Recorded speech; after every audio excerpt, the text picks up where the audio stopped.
We're joined today by Dr. Anthony Noble, CEO and MD of the Karma Co. Anthony, thanks for your time. Thanks for having me. Joined the company about 3 years ago. When you joined, what was your vision? I think the vision that we had for the company at that time was really to bring Kava back to its roots as a functional beverage, as something that people could enjoy socially as well as a medicine.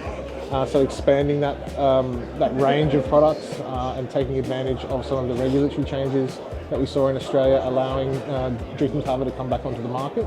And I think the big vision always has been to enter the US market, which we've done now, and to be able to be in that largest consumer market in the world, where we have got some significant uptake and the ability to make really great tasting flavoured beverage, to be the opposite of Red Bull. The vision would have been linked to goals. How do you feel you've gone in achieving those goals? Yeah, so I think we've gone very well in terms of launching some new products, and regulatory changes have allowed us to do that in Australia. We've launched our drinking Kava range here. I think we've been really excited to launch the first ready-to-drink product into the market with our cold-pressed juice here in Australia that Coles has just taken up into a lot more stores, and we're seeing great consumer adoption for that. So new products was a big part of that, and then obviously new markets. From really Australia-centric, Fiji-centric business to being able to enter the US market. We've had great success with Amazon, and recently now building out our own e-commerce infrastructure in the US. So, how important is that, building out your own e-commerce infrastructure? Yeah, it's very important.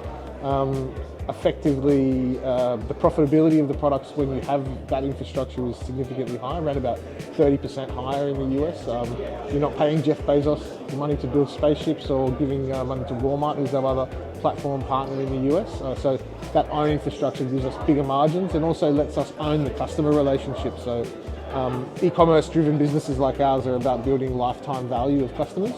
When you have that ability to contact your customer through email, to remarket to them, and to bring back customers that you might be losing at the checkout, simple things like that, that really lets you drive a lot more value from the investments that we make on social and the other marketing activities that we do. And have you seen the benefit across the financial results of the business? Yeah, we have actually started to see some really significant financial benefits from that. We've grown the business by around about 160% this year. We're growing at about 30% month on month in the Australian e-commerce channel. And obviously the cash-to-cash cycle is very important for that. So as a small, effectively still a startup business, we've been able to, we put money in the top of the funnel, we get paid by credit card before we ship the product. So our cash cycle is much improved by this business model as well. And well funded. Yeah, very well funded now that we've completed recently a rights issue that was massively oversubscribed. We had about 3 times more shortfall applications than we were able to give out, which was great.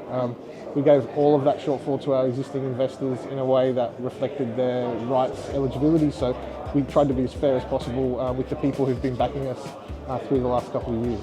And where to from here? What should investors be focusing on from the Karma Co? Yeah, so we're consolidating what we're doing in Australia.